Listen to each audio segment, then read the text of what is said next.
As ever, Baxter was able to manage the flow of the day on your behalf. He took the mic and addressed the assembled crowd, his clear voice resonating through every speaker. Please, could everyone return to the seating area for our next event? The couple has arranged a special dance between themselves and the parents of the bride and groom. Oh yay! Your eyes met Cove's aquamarine ones as you instinctively glanced towards each other. Your expressions brightened before you stepped apart, ready for the event. Hi, Moms! Your moms radiated joy as they approached.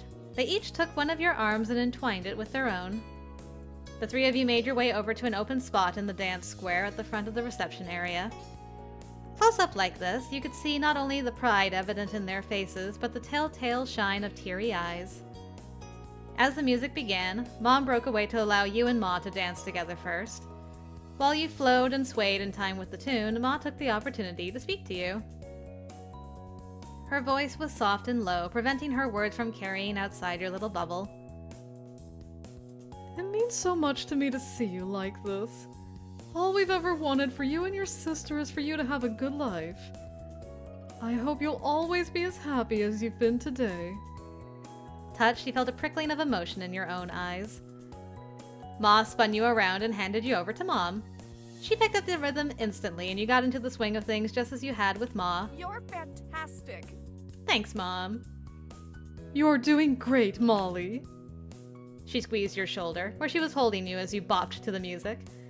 She always had been very physical in her affection, though not always conventionally so. You were somewhat relieved that she'd not chosen to pinch your nose in front of people on your wedding day. She gripped your shoulder again. You really are. You smiled back at her, lost for words. You loved both your moms so fiercely. You were overwhelmingly grateful that they could be here with you for this day. During a turn in your dance, you caught sight of Cove happily twirling around with his own parents, hand in hand on the other side of the floor. Even glimpsed from a distance, you could make out the huge smiles on Cliff and Kyra's faces. It made you giggle as you drew back towards your moms. Mom made to break away and let Ma have a turn dancing with you, but Ma snatched her hand and yours and drew you into a dance together as a group. Perfect. Laughing even stronger, you danced with both of them until Ma released Mom's hand. You let Mom go with a wave and dance with Ma one-on-one. Before long, you'd swap back to dancing with Mom. You took turns dancing with them both individually as well as dancing as a group, changing it up often so that no one was left out in the cold for long. But eventually, the song came to an end, bringing your dance to a close. Your moms enveloped you in a hug, sandwiching you from the front and back. Wonderful. That was such a lovely time. You really know how to put on a party. You held them back just as tightly, glancing from one to the other. Thanks. I learned it from watching you two. Cove and his parents rejoined you, their spirits as high as your little groups. You're good. That was wonderful. Bravo. Baxter's voice rang out through the speakers once more. We are now opening up the dance floor. You are all warmly invited to come up and join the family for dancing. With that announcement, the nostalgic songs got turned up, enticing people to come forward and enjoy themselves. The dance floor bustled with more and more attendees, and over in the seating area, family and friends were catching up over animated conversations. Satisfied that people were having a good time, you decided to... I did like a bit... I was doing like a lot of dancing. Not surprisingly. Let's dance with everybody. I'm gonna dance with everybody. You happily shimmied into the crowd, ready to make the most of the occasion. It wasn't often that you got to gather up the people most important to you like this, and even rarer for it to come with good music and the opportunity to dance. Lee, Terry, and Miranda had already kicked the party off, jumping and strutting around exuberantly to the music. Miranda squealed as you approached, grabbing your hands and pulling you into the group, and you easily got into the rhythm of things with them. You continued to spend time with the whole bunch for song after song, but of course, you made sure to save some dances for your new husband too. Okay, good. I was really hoping that was going to be the case. I'm like, it says everyone, so hopefully everyone includes Cove. The merrymaking continued right up until it was time for dinner to be served. All the action must have helped them to work up an appetite, as the guests complied readily. They quickly filed back to their tables, ready for a delicious meal as soon as it was announced. You settled right into your seat at the head table. Cove sat up in his own chair excitedly, reaching over for the napkin-wrapped silverware in preparation. He was ready for dinner. A waitress clad in black from top to bottom came to stand across from you. She had a frosty pitcher of water in her hands. While setting that down at a spot on the tabletop between you and Cove, she spoke out in a friendly tone. "Can I get you anything else to drink?" Could I have some orange juice, please?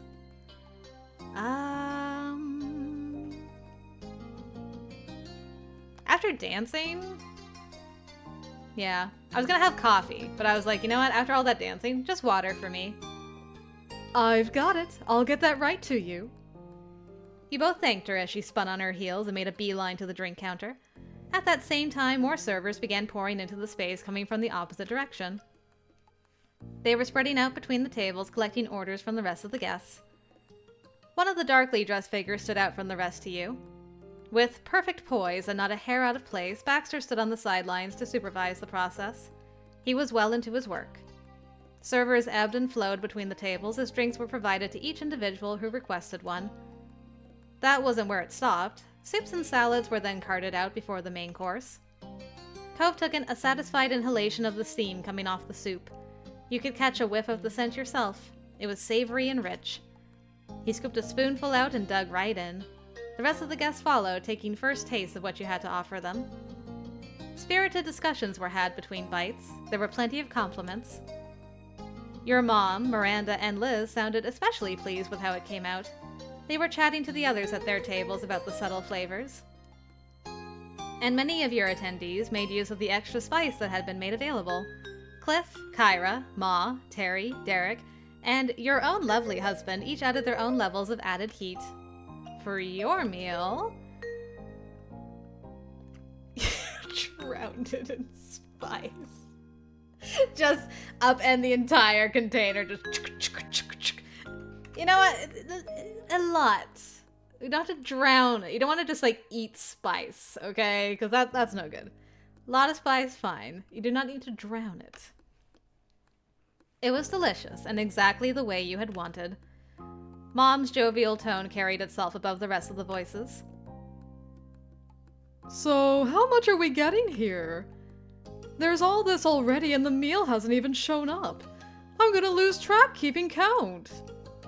Oh! yes, it's a 3-course meal, not counting dessert. Nice. Good job, moms. When the bowls were polished clean, the servers began to reappear, clearing the dishes away to make room for more. The main course was ready and the guests were ready for it. You and Cove had the dish placed in front of you first. Cove shifted back and forth, even letting out an excited squeak. When the rest of the plates were brought out, you could pick out oohs and ahs about how amazing it looked and the generous portion size. You even heard mention of the swirls on the dishes by some discerning guests. That was me, I picked the plates! Very few words were spoken as the dinner truly began.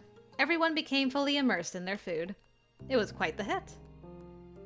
Guests were given time to enjoy their meals while they were fresh before the reception events continued as you had planned. Baxter strolled up to a side counter set on the opposite end of the head table. You had a perfect view of it. Casually, he took up the microphone that he'd used throughout the rest of the event to make another announcement. Good evening. From the staff and I'd like to thank you all for being such lovely guests to serve. We hope you've enjoyed your dinner. Now?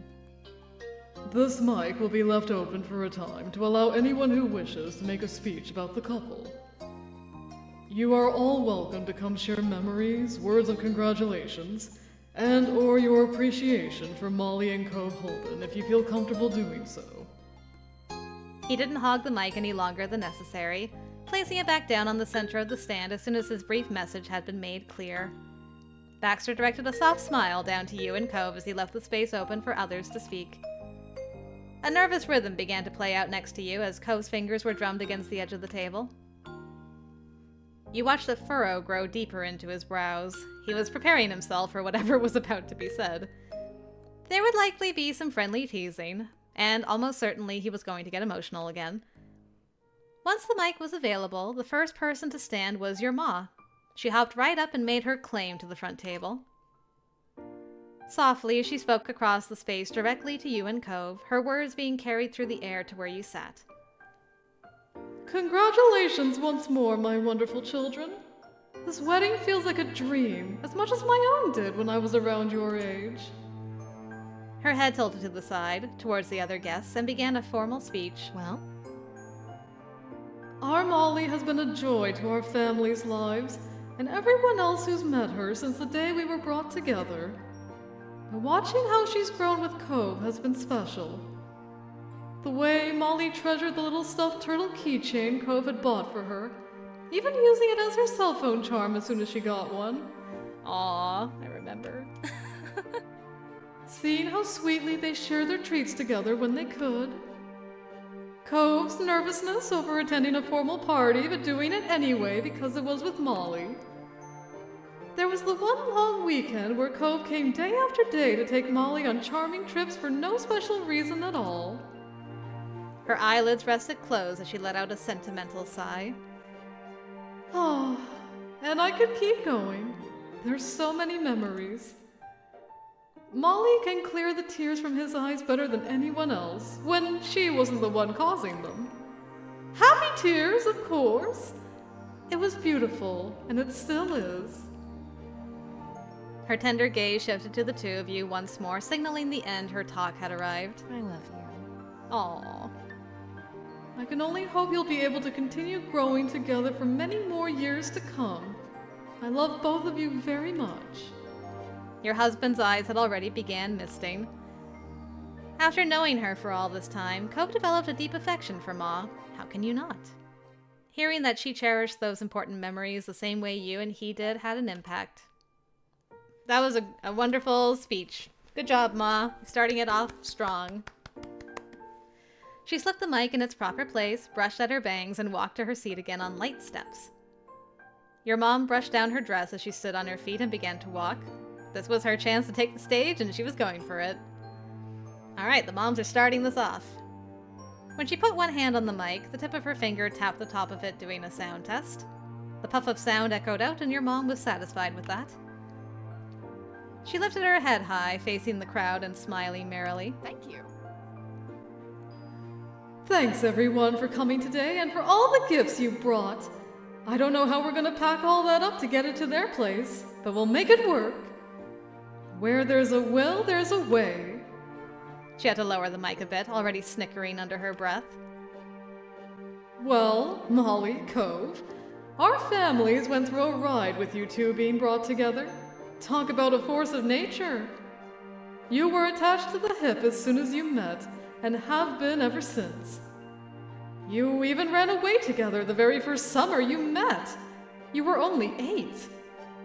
And Cliff almost had a heart attack when we all took that RV out and Cove disappeared from his sleeping bag in the morning. And it turned out he snuck into the loft with Molly. Ahem, yes. Grinning ear to ear, lost in those old memories, she shook her head. But at the end of it all, I think you were both good influences on each other. Or at the least, you've made one another very happy. That's good enough in my mind. You really took that promise when you were 13 to treat Molly well to heart, huh, Cove? Thanks. Cove smacked a hand to his cheek automatically. It didn't do anything to hide the color burning into his face. And, you know, we really did need a son in there to round things out. Mom snorted in laughter at her own line. She waved that away with her free hand, wanting to be more serious. When she could muster the even tone she had been aiming for, your mom finished her speech. Love you. I love you, kiddos. And it's true that you're hardworking adults now, but don't ever forget that your ma and I are here if you need something. Your family will always be there. She had been able to coax out some chuckles from Cove throughout. He was mostly amused over her penchant for jokes than the actual jokes themselves. But the laughter had been shaky with emotion. He really had come to love your mom. With a quite pleased grin, Mom left the mic behind to return to her spot right by her wife. Smooth as silk, Liz rose from her seat and glided across the floor to the speaker's stand. Speech! Also, claps for Mom. Claps for Mom. But Liz took her time before saying anything, evening out her bangs, clearing her throat, fiddling with the angle of the mic when she did take hold of it. She didn't have a care in the world. That couldn't be said for everyone. Cove tensed in apprehension of whatever she was going to say. He had to know what she was planning. Luckily for him, she did eventually begin her speech and end his suspense. As I'm sure many of you know, I'm Molly's older sister. So, one of the very few people who have been around her for longer than her husband. She was smirking already, 2 sentences in.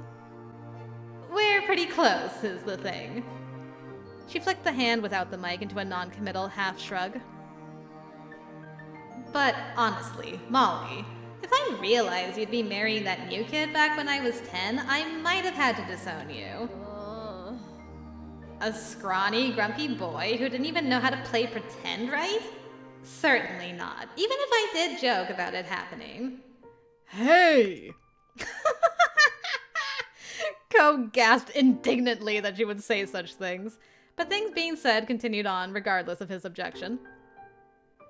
And yet here we are, at your wedding to that very crybaby. Unreal. Poor Cove.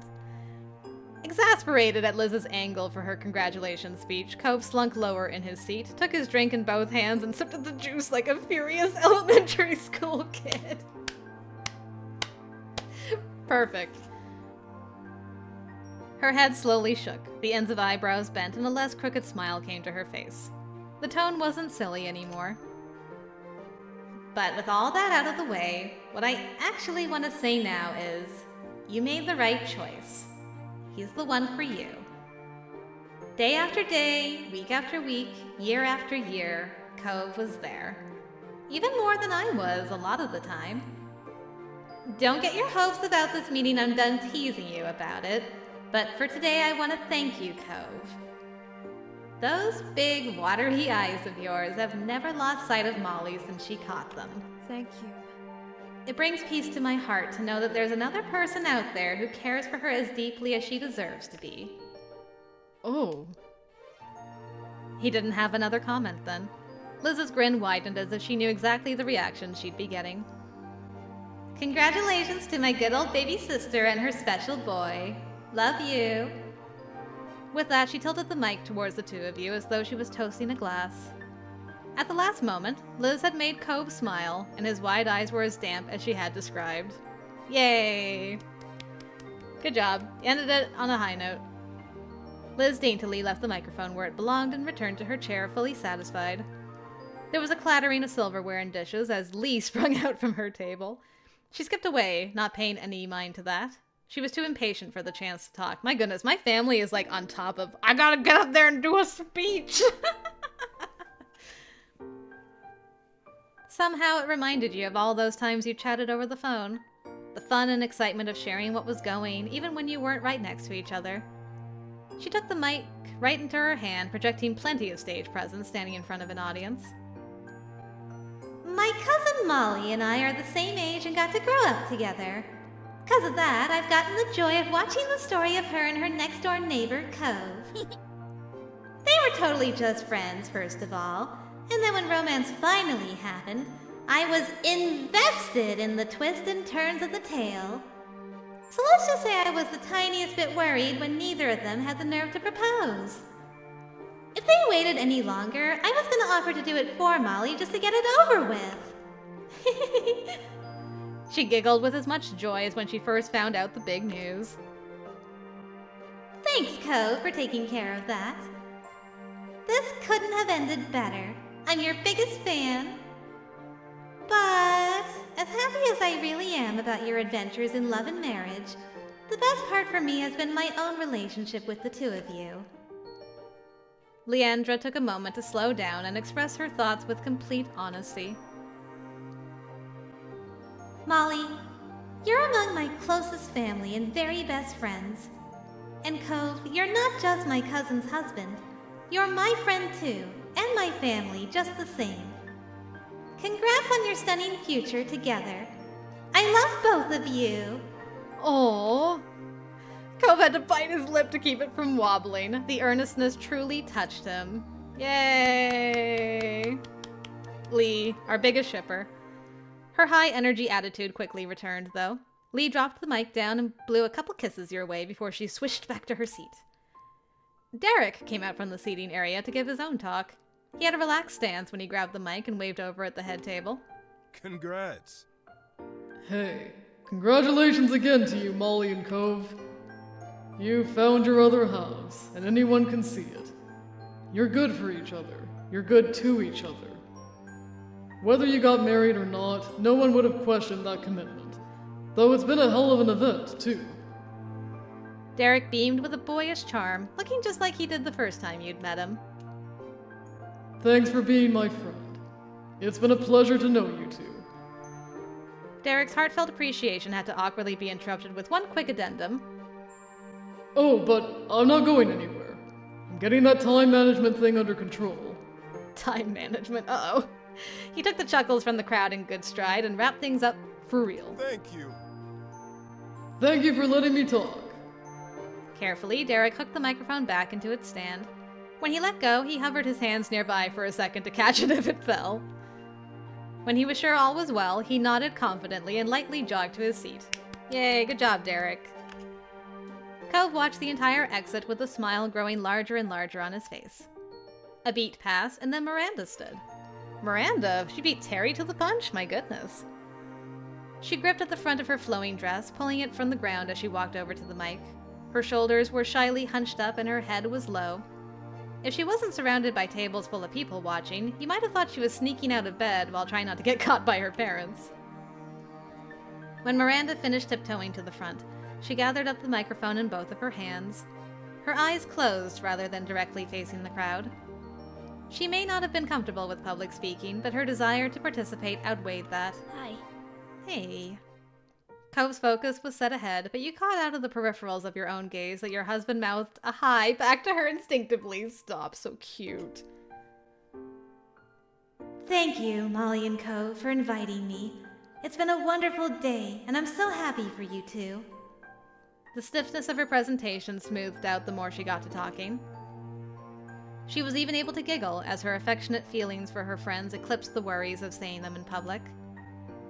It's been great attending a party of yours after you two were always nice enough to come to mine. Cove laughed along with her. Warm, far-gone days of bounce houses, noisemakers, and pin the tail on the donkey reflected in his jubilant face. You're both amazing, and I really appreciate the support you've given me, being there when I needed someone to talk to. You've had such a positive impact on my life. I'm just really lucky to be your friend, and I hope we'll always be friends. Congratulations, Molly and Cove. Cove nodded firmly in silent agreement with her wish while scrubbing at his eyes. Miranda put down the mic with some oomph, then twirled around to return to her seat. Her steps were much lighter than before. Thank you, Miranda. Terry was waiting there with open arms to her, give a squeeze? To give her a squeeze. Clearly proud of his girlfriend for doing so good. Her smile stayed bright even from a distance. Terry jumped onto his feet with a grin, strolling right over to the counter. He scooped up the mic in one hand and gestured ahead of him with the other. I met Cove and Molly in high school. I didn't know them the longest out of everybody, but I could tell they were some cool people right away. Them and Randy were my best group of buddies back then, and we've got that friendship train going despite all the stuff that's happened. He tapped a finger against the tabletop in time with every specific he mentioned. Graduating school, moving to different places, me and Miranda dating, the two of them getting married, and things about us not being what other people thought they were. Also, we lived through that one summer when it wasn't just the four of us, sometimes it was the five of us. Right, my pal Baxter? He brought the mic even closer to his grinning mouth for emphasis and dramatically pointed off to the side. Now we're all here again. You probably hadn't planned for that. And he was right. Having been quietly discussing next steps with the server, Baxter's mouth hung open mid-word like, ugh. Suddenly being brought into focus outside of his expertly laid schedule knocked him completely off rhythm. Cove barked a gratified laugh, equally as shocked but far more amused. Baxter's head turned in the direction of the sound. his mouth firmly closed into a wry smile. It seemed Terry brought the gift of teasing someone other than you or Cove, and it was more than a welcome offer as far as Cove was concerned, especially since it was taken in good spirits. There was something remarkable about being able to include Baxter in your group's merrymaking, the same way as anyone else. Terry nodded knowingly, then casually transitioned into his main point. And I guarantee our friendship is going to stay on track. No matter what, there's no one who could take your places. From me to you, and from you two to each other. Good work tying the knot. Your catches. Yay! Terry left his speech and the mic there. He paused to applaud your union graciously before flipping his hand out into a wave as he walked off. Cove gave a big friendly wave in return. His eyes were glossy. Soon as Terry hit his share again, Miranda took his arm and happily began whispering to him about the speech. Kyra pushed herself up from her seat and went right to the front without hesitation. Yay, Mom 3. Eagerly, she lifted the mic to her lips and said, I can't believe my babies are having a wedding right now! The unexpected declaration sent chuckles rumbling throughout the crowd. Any whoosies? Kyra continued with a wink and a smile. It was a treat getting to meet Molly in person for the first time. Though I already felt like I knew her, thanks to all the stories Cove loved to recount about her. In a pouting whisper, Cove spoke out about that description of events. Mom! Whenever I got to visit Sunset Bird, or you visited me, I came to see firsthand more and more what marvelous individuals you were growing into. You bloomed right before my eyes, like perfect white poppies on the hill where you were married. Every moment I've been able to spend with each of you has been a gift. We had some pretty wild times over the years. I count my lucky stars that I got to be the mom to such an amazing boy. And Molly? The buoyant tone of Kyra's words faded into something softer, sweeter. I'd like to thank you personally for helping my baby make himself a home again. I'm truly grateful for that. There was a sniffling at your side after that. Cove tugged at the tablecloth in front of him unconsciously, needing to do something. Mom. Congratulations, both of you. I love you. I love you too. Mom 3. It didn't matter that she couldn't hear. She knew. Kyra used the bottom of her palm to wipe her eye, placing the mic on its stand with the other hand. She took an additional moment to look up at you and Cove gently, and then Kyra strode back to her table. Cliff leaned over towards her and gave 2 thumbs up for that speech. His zealousness made Kyra cover her mouth in amusement and embarrassment. And then Cliff raised from out of his seat. The guy who started it all. The most contentious figure in your husband's early life who grew to become his best man. Cliff took large strides to reach the speaker's stand. But his fingers froze in place before they could grasp the mic. He stared down at it, collecting his thoughts, or his emotions, or both. When he was ready, his hand locked around the base of it, and as he lifted the mic up higher, a grin pulled across his face. There was a crinkle around the corner of his eyes. Hey. Hey, sport. Hi, Molly. Hi, Dad. Cove's reply was barely audible. He might not have realized he'd done it. Cove's irises were shaking as he looked ahead intently. Well, Cliff's expression turned distant. He was facing the crowd, but his gaze had drifted even further away to something in the past that was long gone. I remember the first day Cove and I moved to Sunset Bird, when I met Molly. I didn't know where my boy was then, or what I was doing, or anything at all, really, as you'll soon be able to tell. He chuckled weakly over the self-derisive comment. It didn't do much to lighten anyone's mood, including his own. He remained wistful. I was sitting around on a curb when Molly strolled up the road, heading home. I knew her, or I knew of her. I'd met Pamela and Oilani already. Talking to them is how Cove got away from me. Cliff shook his head, trying not to get too lost in his complicated mess of thoughts on those times. But that's not the point. What matters is that I'd heard Molly was their 8-year-old, the same age as my Cove. and that Molly was the only one that age in the neighborhood. In my infinite wisdom, I'd picked out a place that wasn't exactly a family-friendly community. It was mostly a bunch of retired vacationers. He gritted his teeth and placed a hand to his forehead, feeling the sting of that day as if it was fresh. And speaking of, did I mention it was the start of summer break when we moved? What was my little boy going to do now that I dragged him out there? I wanted him to have someone to play with, someone he could talk to. I wanted him to be happy. There was a heart-wrenching crack in Cliff's voice as he spoke about what his feelings had truly been.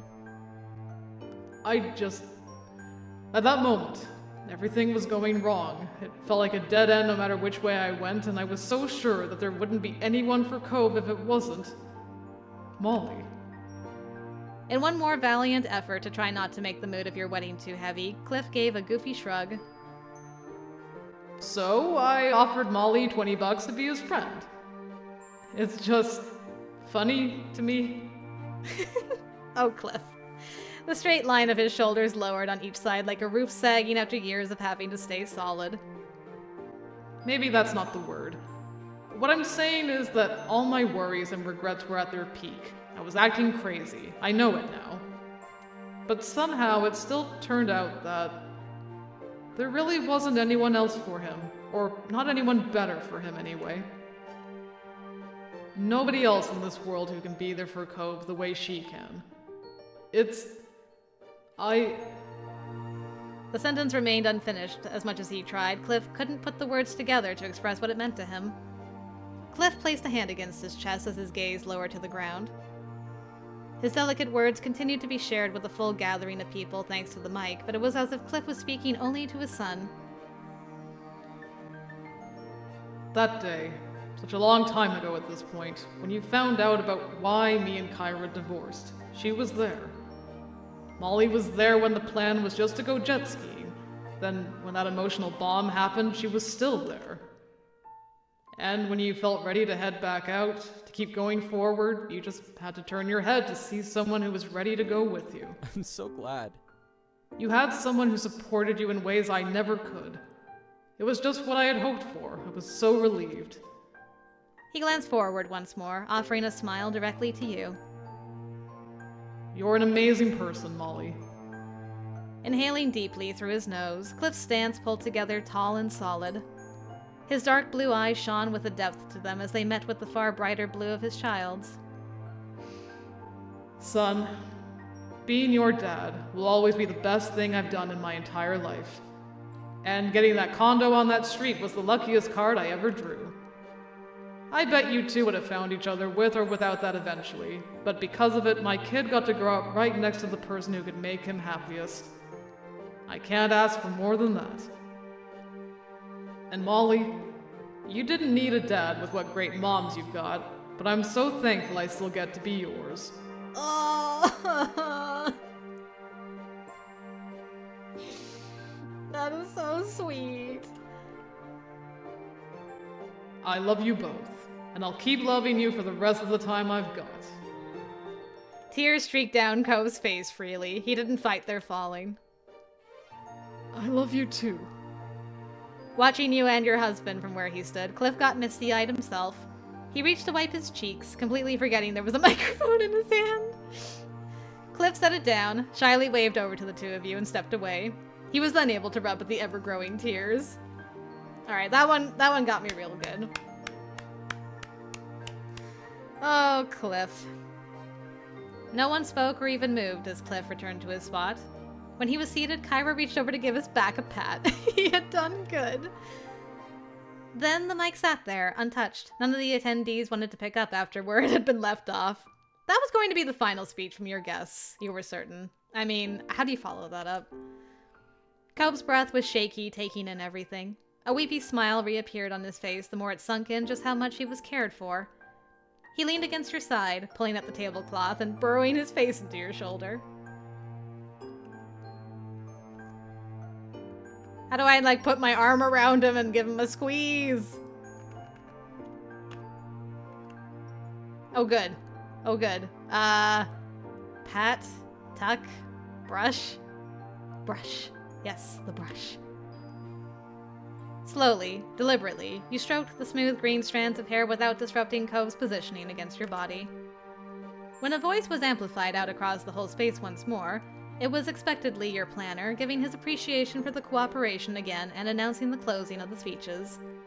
But rather than leaving the microphone on the counter, he strolled up to your table with the device in hand. Before we shut this off for the night, would either of you like to give your own message to your loved ones? Oh, Cove lifted his teary face up to acknowledge Baxter, pausing to sniffle. I'll do it.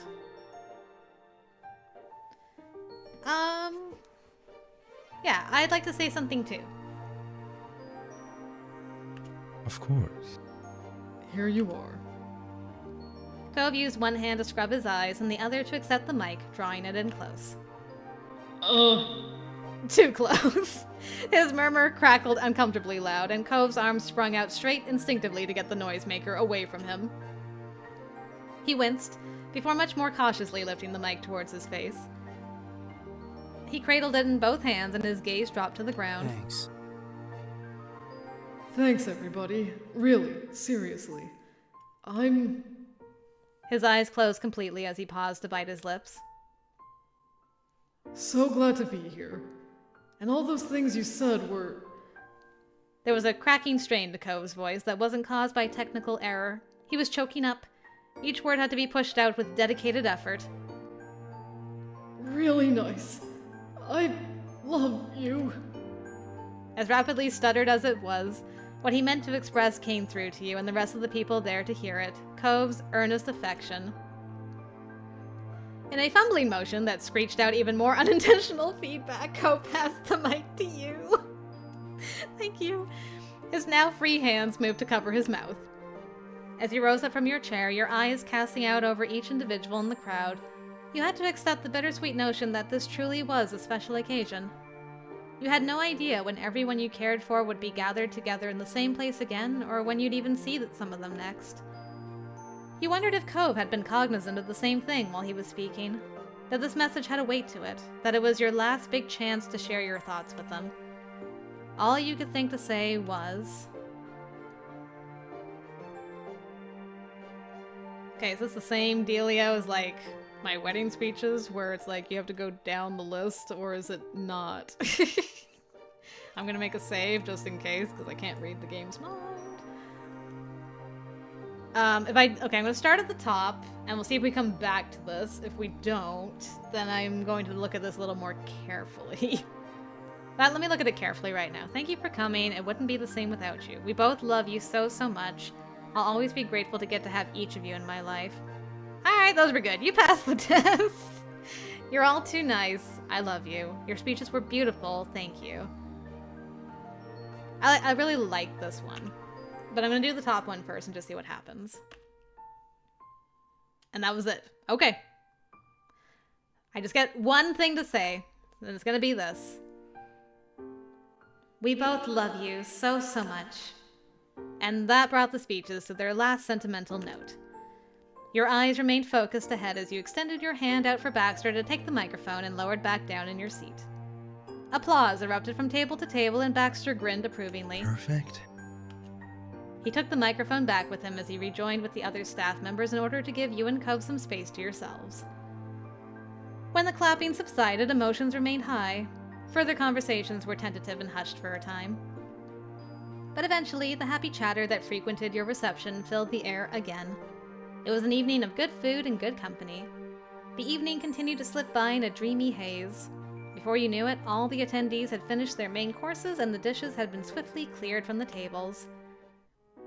In spite of this, everyone remained rooted in their seats. It was no secret that there was more to come. People were waiting eagerly for dessert. Oh right, I forgot about the cake! I forgot the most important part! Though none of them could match the vibrating anticipation of your husband. It was time for cake! But before the big event, you had something else up your sleeve. The servers returned to bestow the extra treats to your guests. Truly delightful bowls of ice cream were brought to the tables and distributed to the guests. The dishes had been carefully selected to match your yellow color scheme. Perfect. Liz smiled approvingly as she accepted her scoops. Though she fought to remain the very picture of elegance, she was betrayed by her tongue darting out and licking her lips in anticipation. The servers vanished from the floor with impressive efficiency, allowing the wedding cake to take center stage. Sat on a center table was your fully realized creation, a 3-tiered, floral-style purple masterpiece. You were pleased to see that your guests were as smitten with it as you and Cove were. It's so charming! And the little details are beautifully done. Liz nodded approvingly. Oh yes, that's how you do it. It's so cool that you went with purple instead of just white. Totally unpredictable. I like to think that Lee's teasing me about that because she knows how much I like purple. Baxter beckoned for you and Cove to come forward. You rose from your seats as one and crossed the floor to the display table, where a waiting server offered the cutting knife to you both. The two of you took hold of the handle, hand over hand, so that you could make the incision as a team. Together, you hovered the knife over the lowest layer of the cake. You glanced at Cove, who smiled wryly at you. It really was almost too beautiful to cut.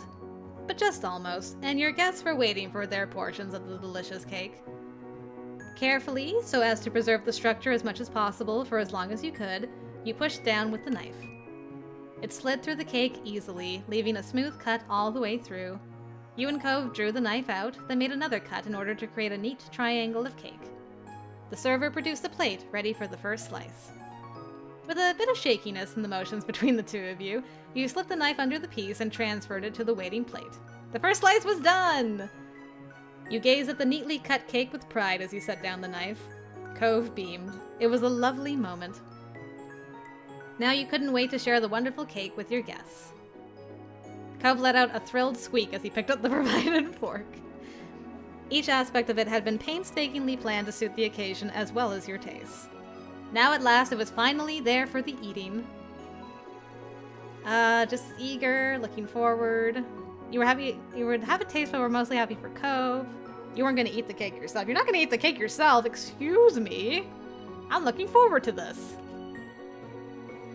And, in short order, servings of cake were set down at each table, a neat triangular slice in front of every guest.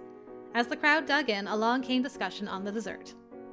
Mom exclaimed with delight, very much enjoying the dessert. This is great stuff. Terry paused briefly in order to give you a double thumbs up. Cove, too, stopped shoveling fondant into his mouth long enough to give his own praises. I always thought vanilla-y things were kind of boring, but they're nothing like this. He shook his head in wonder, readying his next bite of cake on his fork. It's so creamy and nice. Vanilla is actually amazing. You didn't hear a single peep out of Jeremy. Yet, whenever you spotted him while surveying the scene, he was steadily working his way through the slice. Through a series of modest bites, the cake slowly vanished from his plate. That, combined with the absence of any complaints, was a huge accomplishment when it came to that particular guest. You admired the cake, committing each beautiful detail to memory before you took your first bite. You closed your eyes as you let it melt on your tongue, relishing the light and fluffy texture alongside the silky frosting. Each bite was savored until your plate was cleared. By that point, Cove was already on his second slice. By the time the meal was officially over, Cove had not only devoured 3 full-size slices of cake, but he double-checked with Baxter about what would happen to any leftovers. That's some good cake! Baxter had needed to reassure him that any remaining sections of the cake would be wrapped up to go home with the two of you. It was pleasant to sit back and relax for a while, giving your feet time to recuperate from a long day, but the lull did not last for long. Newly fueled by cake, the party was beginning to start again. The celebration was able to continue in earnest. Derek, Lee, Terry, and Miranda got the dance floor going. They took turns pulling silly moves and cheering each other on. Liz sung along to all the songs she knew whenever an old favorite from your life growing up together came on. She chose to keep Shiloh company throughout the party. She never lost the fondness she had for that guy.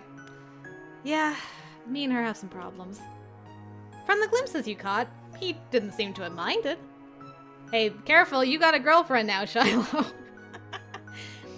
Your 4 parents made their table base camp and cycled between catching up with other family in town and rejoining with one another. They spent much of the time trading sentimental stories about when their babies were just babies. Cove's one uncle showed off his classic magic tricks to celebrate the day. Your husband was far more enthusiastic about the stunts as a 23-year-old adult than he was as an 8-year-old child. When he got the chance, Cove graciously offered Jeremy some of the leftover cake after how eagerly Jeremy had eaten his first slice. They truly were close for him to do that, and Jeremy accepted the kindness for a change. Damn, that was some good cake.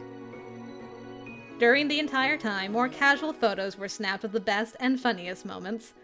One was when Miranda got Terry to hold up her dress so she could do a handstand. You couldn't wait to see them fully developed. And many guests had been generous enough to bring presents that you and Cove might need. You'd finished opening each one and offering your thanks. Seafoam green towels, dishes, a water purifier, a framed picture of the sea with the words, "Life's a beach," were just some of your takeaways for the day. Perfect. The most common gift, however, was the safe bet of simply giving cash. You'd never seen so many $20 bills in one place. Your families had a sense of humor.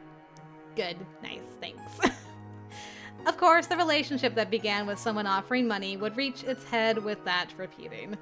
It's true. I mean, I think gift cards were probably the most common gift we received. And then after that was probably like towels. Towels and like dishcloths, that kind of thing. Very useful. Very, very useful. Your husband caught a glimpse of the silent amusement in your face. His mouth curved into a smirk as he watched you. You'd bet money that he knew exactly what was on your mind. Would you bet $20?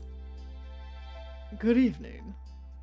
This distinct voice of your planner caught your attention. He approached with a polite wave. You know? The people you know are as welcome as you are. They've treated the staff, including myself, well throughout the reception. Well, with two exceptions. Mr. Shiloh and Mr. Jeremy are quite the characters. But don't worry, we can handle a bit of snark just fine. The description made Cove wheeze. He couldn't meet Baxter's gaze when replying. Sorry. They've, got kind of an attitude. I've noticed. As pleasant as he kept the pleasantries, Baxter was certain to get to the point of the conversation quickly. Well, I'm here to say that you've got the space for a few more hours, but there are no more planned events or responsibilities on your shoulders. The day went off exactly as intended. He pressed his hands against the bottom of his spine and leaned his torso back against them to stretch. For a single side word, Baxter let himself clock out of the work mindset. Hallelujah. But the metaphorical bell rang, and he returned promptly to providing his service, standing up perfectly straight and pointing his toes forward. You're free to simply enjoy yourselves however you want with the time that's left. Of course, I'll personally put out any fires as they do appear. You two don't need to worry about anything. Cool. Thank you for all of this. You really were the perfect guy to do it. Aw. Baxter's brows curved, his eyes softened, and even pausing to steady himself didn't hide the emotion rich in his voice.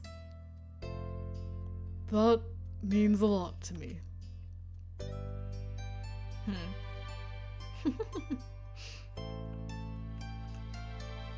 Cove is right. You did fantastic. The smile already prominent on his face warmed further. Baxter ran his hand down his shirt, smoothing it out in a casual, fluid motion. you're welcome. It's been a joy working with you two, truly. The mood was light all around until the feeling really hit Cove. He shifted in place uncomfortably, not knowing how to proceed from the point that was reached. So, does this mean we're friends? Oh. He blinked rapidly as his mouth closed into a tight line before saying a full thought. Baxter always needed a second to recover on the rare occasion that something knocked him off his game. In a flash of memories, you were transported to your childhood bedroom, 8 years old, your first sleepover with your now husband. In the tiny, dainty voice he used to have, Cove had asked nearly the same question to you then, if you were friends. Sweet and unsure, he'd always been the man you loved and always would be. It's... Well, that's your call, I'd say. Despite the prompting to talk, Cove couldn't put together an answer. It's so funny how you both still can barely talk to each other.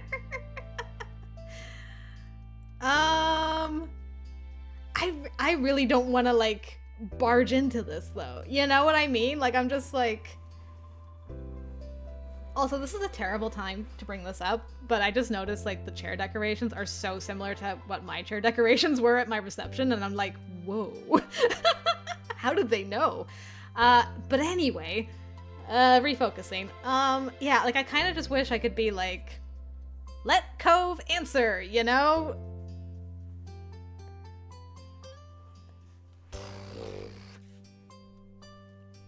I'm a save. Like, if I have to... I'm kind of hoping.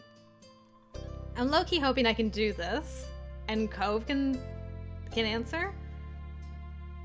But if you won't, I'd say this, because it's like, I'm not...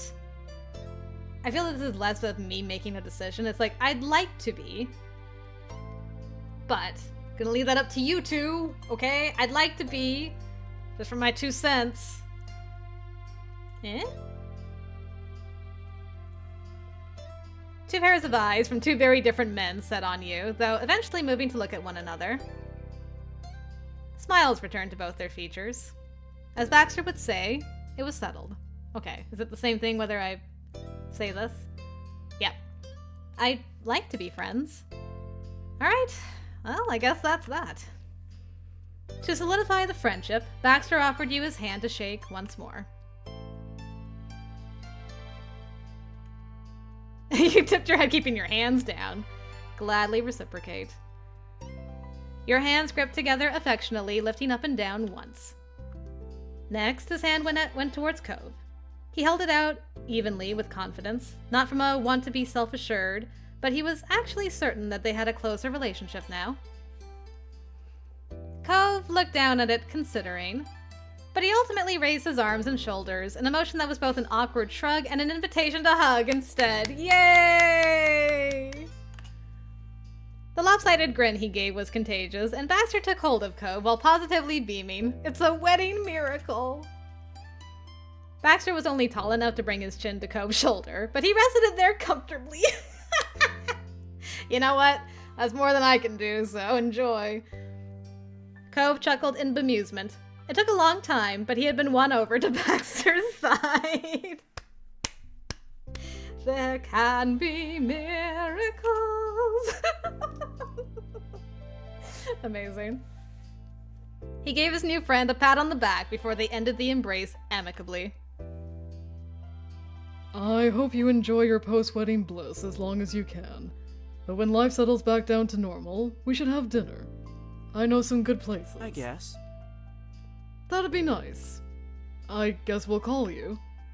Definitely. We'd love to get together again. Perfect. And congratulations on your lovely day. He then quite literally bowed out, tipping 1 foot back and inkling forward. He kept his head lifted up with that curled grin you'd become so used to featured prominently on his face.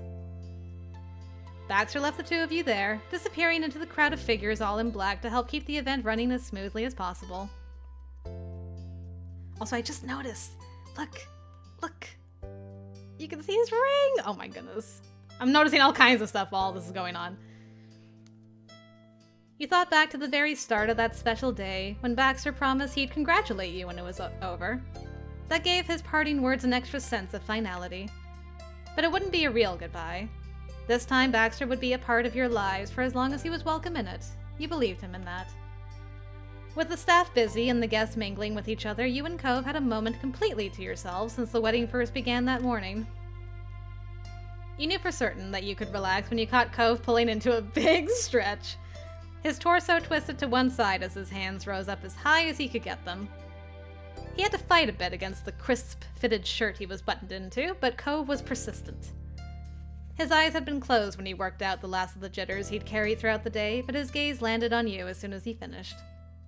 There was a radiant warmth in his expression as he spoke to you with an eased heart.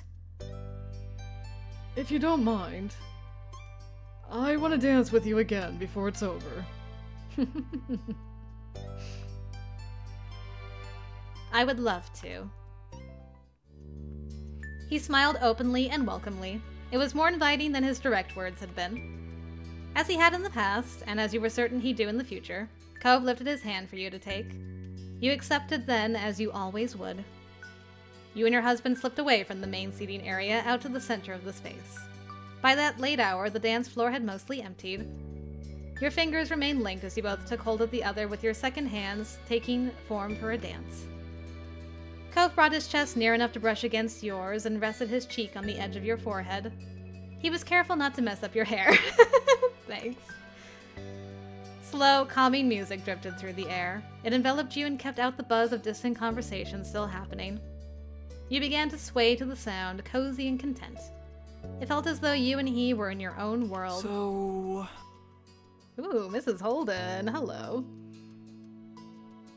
Well, Mrs. Holden, congratulations on your successful wedding. Again. He slipped the last word in with a playful laugh.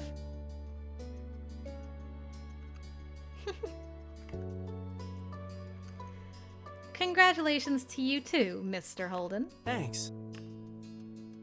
And if you're wondering, my plan is to be the last person who gets to congratulate you tonight. He waggled his wiggly eyebrows, being intentionally silly.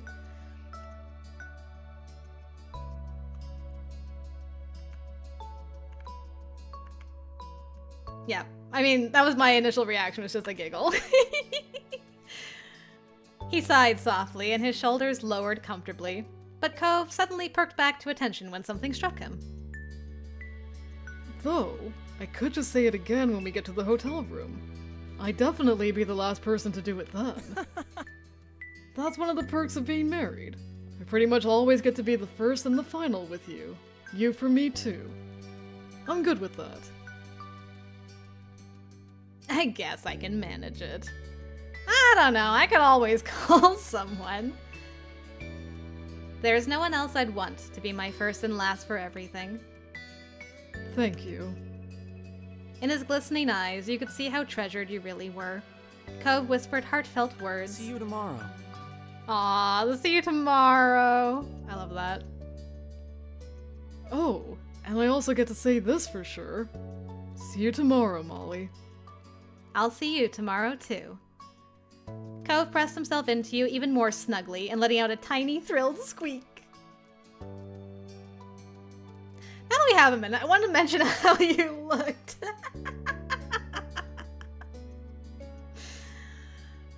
Did you notice that I'm wearing an anklet, by the way? Is this something that I can ask a whole bunch of stuff, or not so much? But he has something on his mind. Let's do this. He chewed on the inside of his cheek as the silence grew longer. You remained patient, communicating your willingness to listening through your eager eyes.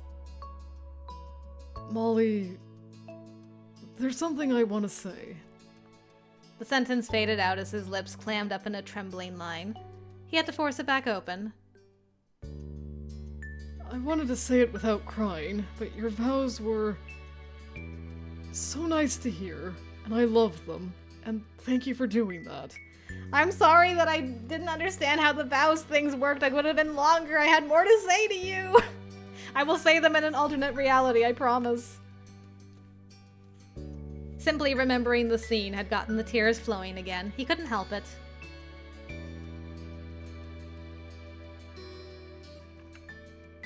Thank you for yours, too. He sniffled once, then twice, and then he grinned back at you. Okay, perfect. We can do all of these. Cove, is there anything you're hoping for in our lives after this? Oh! Nerves creeped back over Cove's features, but he took in a breath and answered you honestly. I'd really like it if we could live together. Have our own place and everything.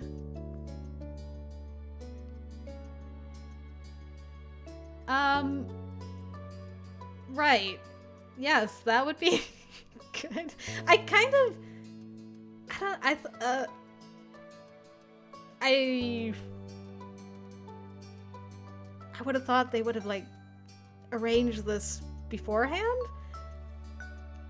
I'm trying to think of a couple that's gotten married and been separate, and then were still separate after the wedding, and then had to make plans to move in together after the wedding's over.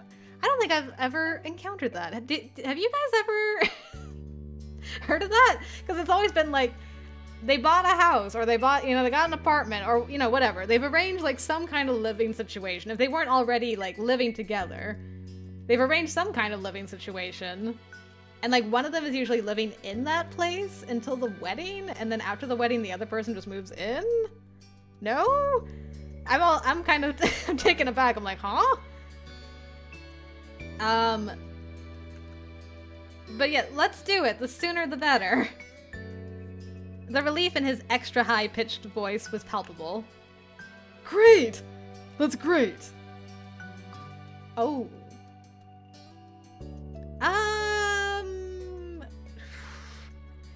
I mean, like, me and Daw don't have any plans for a family. Never have.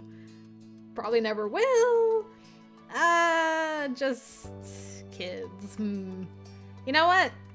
I'm satisfied with this plan. Although I really like this line of, I'm thinking we could use some company, and I don't mean your fish. That is such a great line. I'm satisfied. A life with Cove was more than you could have asked for. He was truly the perfect man to spend your life with.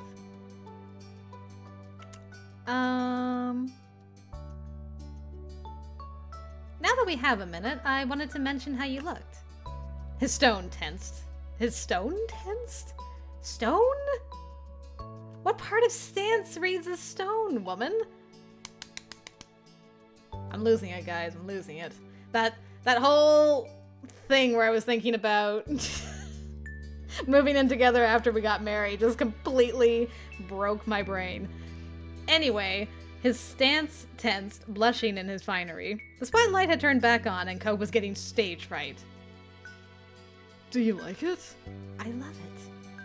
It's flawless, perfection, unbelievable, glamorous. I think that might be taking it a bit too far. But yes, you look incredible. The cut suited him, and you loved how the colors worked for his complexion. I'm so glad. That's great! I'm really glad you think so. You could tell from his blush that he had ultimately enjoyed your attention. His posture relaxed, and he seemed more confident in the clothes again. I like yours, too. Your dress is nice. Really, really, really nice. Thank you. And speaking of what I'm wearing, did you notice that I'm wearing an anklet? He let out a genuine gasp. No! Seriously? I had no idea you were wearing one. With the initial shock wearing off, Cove shamelessly craned his neck to try to getting a peek at it. You could only laugh at the reaction. Honestly, I thought you'd have checked for that. Well... I was a bit distracted with getting married. Cove dropped his face completely, suddenly feeling bashful. You do look really great in that outfit, but mostly I've just wanted to see your face. I haven't been able to focus on much else. Sorry. That's so sweet. You were swooning. Cove still had a knack for the unexpected compliment. And now I'm gonna enjoy his company. And I give him a kiss. His eyelashes fluttered when your lips touched. No matter how much time passed, it still amazed him that you would kiss him. Stop. Cove kissed you back lovingly. It was so warm. But then you heard your husband sigh wistfully. It all went by so fast. And now that I'm thinking about it, I don't only mean the wedding. It's everything. Where did the years go? When did you and me become grown up? Legally, when we turned 18. I don't feel grown up. I don't know if I do either. Though... His spirits carefully rose again as he spoke more lightly. I feel pretty good about getting older, not being a kid anymore, 'cause I'm doing it with you. Before we could only pretend to play adult, and I was bad at it. Liz was right on that one, unfortunately. And now we're at our wedding. I know what it's like to be an adult, kind of. You just do it and keep going. I guess it's as simple as that. I wish I could have figured that out from the beginning. No, actually, I'm glad everything went the way it did. I am too. The song that blanketed your discussion was at its final chorus as guests were saying their goodbyes to one another. It was almost time to go. Too soon you would know what the ending note of your wedding was, the final glance, the last word. Those thoughts swirled in your mind until Cove brought you back to existing in the present where you belong. It's nice. I think our life is really nice. Our life. Oh. Not letting either of you get lost in contemplation again, Cove suddenly clapped both his hands against your shoulders with the utmost seriousness. You know, if you ever want to have another party like this, I'll do it. It can be every year, multiple times a year, whenever you feel like it. We'll keep Baxter in business forever.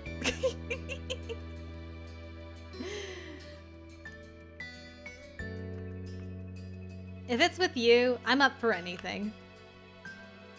Tiny, delicate water drops pooled in the corner of his eyes. Cove let his hands travel from shoulders up to touch your face. He cradled you tenderly, never wanting to let go. What did I do to get to be with someone who's there for me? Someone who honestly cares about me? Well, I don't need an answer, really. I'm just grateful. I love you. I love you too, Molly. Always. Oh, so cute. Oh, that's it. That's the end. Oh my goodness. I was expecting like credits to run again. After having like 2 times where it's like, and this was the end of it. And the credits roll, music plays. It was just like, and the flowers. Oh, we did it. We got married. That was a beautiful, beautiful wedding. But that means we're done. Oh. And I'm so sad. I'm sad it's over. This was an incredible journey. Just absolutely, my breath has been taken away by how intricate this game is. There's just so much thought put into everything, and it was wonderful. It was just an absolutely wonderful, one-of-a-kind experience. And I enjoyed every second of it. I hope you guys enjoyed watching little Molly grow up and marry her ocean boy. Super cute. Super, super cute. It was great. Like, I remember I got like so many memories come back playing this game. And that's a very special thing. I'm gonna have a lot to say about it when I do my final thoughts at some point. But for now, I'm very happy, but also sad that it's over. But we're not gonna say goodbye to Cove just yet. I have a couple of things, alternate universe things I want to do with this boy. I want to tell him, at the very least, about the bet at the other 2 steps that I could have done it. I would like to confess to him the other 2 times I could have done that as well. I can't remember if there was anything. And then I also want to do like all the vows that I missed out on for the wedding. So those are like the few moments that I really want to redo. If there's anything that you guys would like me to make sure I see with Cove that I may have forgotten out of all the moments and stuff, please comment it down below. And then next week, I'm hoping to record all of that and put it in one big compilation video of like all the stuff, all the alternate stuff that we could have done with Cove, because that would be neat. I mean, there's so much. I can't do all of it, obviously, but like those big moments, those really big moments, I definitely want to see those and see what could have been. It would be neat to do. So yeah, we're gonna do that before we say goodbye to Cove and move on to Derek's route. So hopefully I will see you there for that. Thank you very much for joining me once again, guys, on this delightful journey. Until next time, I will see you later.